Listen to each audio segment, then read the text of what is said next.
ജിഷ്ണു പ്രണോയ് മരിച്ച് 75 ദിവസം കഴിഞ്ഞിട്ടും പ്രതിപട്ടികയിലുള്ള ആരെയും അറസ്റ്റ് ചെയ്യാത്തതിൽ പ്രതിഷേധിച്ചാണ് നിരാഹാര സത്യാഗ്രഹം ആരംഭിക്കുന്നത്. ജിഷ്ണുവിന്റെ മാതാപിതാക്കളും ബന്ധുക്കളും നാട്ടുകാരും അടുത്ത തിങ്കളാഴ്ച മുതൽ അനിശ്ചിതകാല നിരാഹാരം കിടക്കും.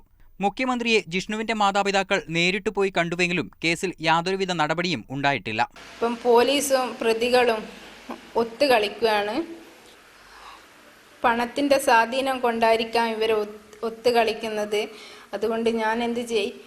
ഈ പ്രതികളെ അറസ്റ്റ് ചെയ്യാത്തത് കൊണ്ട് ഞാൻ ഇനി സമരത്തിലേക്ക് പോവുകയാണ്. തിരുവനന്തപുരം DGPന്റെ ഓഫീസിന് മുന്നിൽ സമരം നടത്താൻ തീരുമാനിച്ചിട്ടുണ്ട്. തിരിച്ചു പോരുന്നെങ്കിൽ എൻ്റെ മോനെ നീതിമായി കൊടുത്തിട്ടേ ഈ അമ്മ ജീവനോടെ തിരിച്ചു പോരൂ. കേസിലെ പ്രതികളായ Pampady Nehru college PRO Shamjith Viswanathan, vice principal Sakthivel, assistant professor Praveen എന്നിവരുടെ മുൻകൂർ ജാമ്യാപേക്ഷ തൃശൂർ ജില്ലാ കോടതി തള്ളിയിരുന്നു.